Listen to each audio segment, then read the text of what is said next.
मुसलमान वाले रोजा रखते हैं और रोजदार किस तरह से खुशी बांटता है। आप देखिए कि सहरी में किसी को दावत नहीं देता, वो खामोशी से सहरी कर लेता है, मगर उसकी चाहत होती है कि हर रोज उसके आसपास के दस्तरखान पे हर समाज के लोग बैठे रोजा खोल के उसकी इबादत को समझें, उसकी संजीदगी को समझें। 30 रोजे के बाद ईद जो आती है उस दिन तो यह देश एक गुलदस्ता की तरह है जिसमें सभी मजहब के लोग, सभी धर्म के लोग गुलदस्ते की तरह रहने का काम करते हैं, आपसी भाईचारे बढ़ाने का काम करते हैं। मैं ज्यादा कुछ न कहते हुए आप सभी से आह्वान करता हूँ, दिमाग का इस्तेमाल करिए। कोई पहलू मैं भी रस में कहना चाहता हूँ, ऐ मेरे देश के बहादुर नौजवान साथियों, भारत माँ के 4 सिपाही हिंदू, मुस्लिम, सिख, ईसाई। दोस्तों, समय बहुत कम है, मैं आज ड्यूटी जाने वाला था। आज शाम की 6 बजे की मेरी रिपोर्ट थी, मैं दिल्ली में पोस्टेड हूँ। मैं 1 महीने छुट्टी आया था और मुझे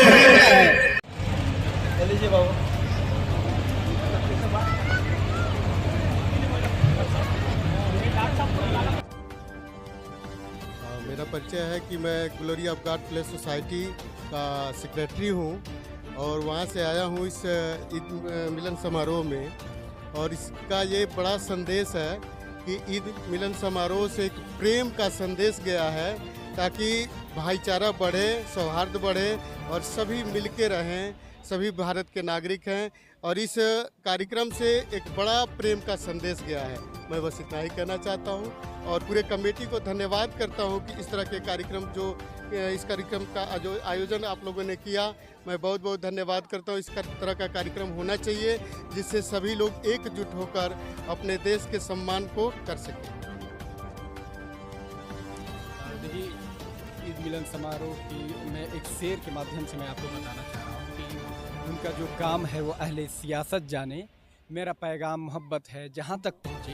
तो ईद का मतलब ही प्यार मोहब्बत होता है, तो वही प्यार मोहब्बत हम लोगों ने बांटने के लिए ये ईद मिलन प्रोग्राम का आयोजन किया। और इसमें आप लोगों ने देखा कि हर धर्म, हर पार्टी के, पॉलिटिकल पार्टी के, हर धर्म के लोग आए हुए थे और सबने मिलकर के एकता का संदेश दिया। उन्होंने ये बताया कि हम राम प्रसाद बिस्मिल अशफाकुल्ला खान वाले हैं।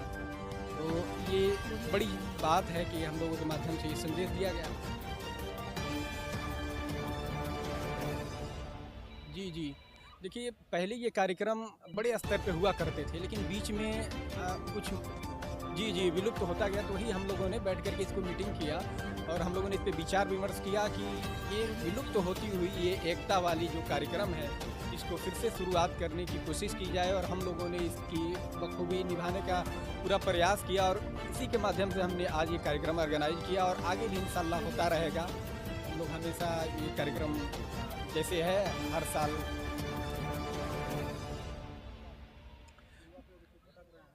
युवा पीढ़ी के भटकने का देखिए सबसे मुख्य कारण है कि वो पढ़ाई नहीं कर रहे हैं, और पढ़ाई अगर पढ़ रहे हैं तो नैतिक चीज़ें वो नहीं पढ़ रहे हैं। तो दिनों रात क्या है कि नफरतबाजी, उनके जो आइडियल हैं, ऐसे नफरतबाजों को अपना आइडियल मानते हैं जो भड़काऊ भाषण देते हैं। तो उनको छोड़ करके वो नैतिक चीज़ें पढ़ें जो देश में और समाज में एकता अखंडता के सूत्रधार हैं, उनको पढ़ें। अशफाकुल्ला खान को पढ़ें, राम प्रसाद बिस्मिल को पढ़ें, भगत सिंह को पढ़ें, तब जाके युवा जो है वो अपने रास्ते पे आएंगे। देखिए, ईद जो शब्द है वो अपने आप में बहुत कुछ कहता है। ईद क्या है? ईद त्याग, समर्पण, आपसी भाईचारा, सद्भावना, इसका मैसेज देता है, इसका पैगाम देता है। तो ईद जो होता है, जब हम 30 दिन रोज़ा रखते हैं तो ईश्वर हमसे जब खुश होता है, अल्लाह पाक खुश होता है, तो हमको एक दिन गिफ्ट देता है और उस गिफ्ट में हम सबको शामिल करते हैं, सभी मज़हब के लोगों को। और साथ ही साथ जिससे हमारी दुश्मनी है, लड़ाई झगड़ा, कोई बात हो गई, दिल में किना है, उसको हम दूर रख के ईद के दिन जाते हैं और उन सारी चीज़ों से अलग होकर के उससे गले मिलते हैं और कहते हैं जो चीज़ें गुजर गई, आने वाले ज़माने के बारे में सोचिए, ना कि जो गुजरा हुआ ज़माना है उसको, और एक दूसरे को माफ़ कीजिए क्योंकि ईश्वर माफ़ करने वाले को पसंद करता है।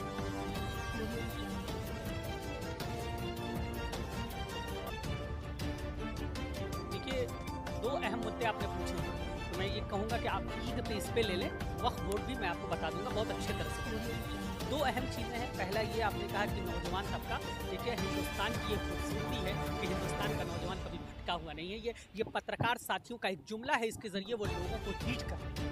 हमारा मुल्क आज भी आप देखिएगा कि यूएन में जब हमारे देश का प्रधानमंत्री खड़ा होता है तो वो कहता है कि मैं उस देश से आता हूँ जहाँ की 60% आबादी नौजवानों की है और 60% वो आबादी है जो पढ़ी लिखी है, जो हमारा नुमाइंदगी करती है। हालांकि दूसरा पहलू क्या है कि नौजवान तबका जो है वो यकीनन अपनी जिम्मेदारियों को तो देख रहा है, लेकिन सोशल मीडिया ने उसको इतना वो कर दिया है, वो अपने आप में इतना व्यस्त हो गया है कि उसको किताबें पढ़ने का मौका नहीं मिल रहा है। वो अपने बुजुर्गों से, अपने पुरखों से अपना इतिहास नहीं जानना चाहता है, वो अपने गुजरे हुए ज़माने को नहीं जान करके उनसे सबक नहीं लेना चाहता, जिसकी वजह से कुछ दिक्कतें आ रही हैं। मैं इसको भटका हुआ नहीं मानता हूँ। मैं खुद भी एक नौजवान हूँ और नौजवान होने के नाते ये मेरी नैतिक जिम्मेदारी है कि मैं अपने आप को डिफेंस करूँ, अपने साथियों को डिफेंस करूँ। तो ये अगर आप कहते हैं कि भटका हुआ नहीं, नौजवान देखिए जो घर का सबसे छोटा होता है वो गलतियां करता है, तो बड़े की जिम्मेदारी होती है, अभिभावक की जिम्मेदारी होती है कि उसको पीट के, ठोक के, बजा करके उसको सही कर दे। तो हमारे बड़े अगर ऐसा कर रहे हैं तो बहुत अच्छा है, क्योंकि गलती हम ही करते हैं, कोई भी इंसान दुनिया।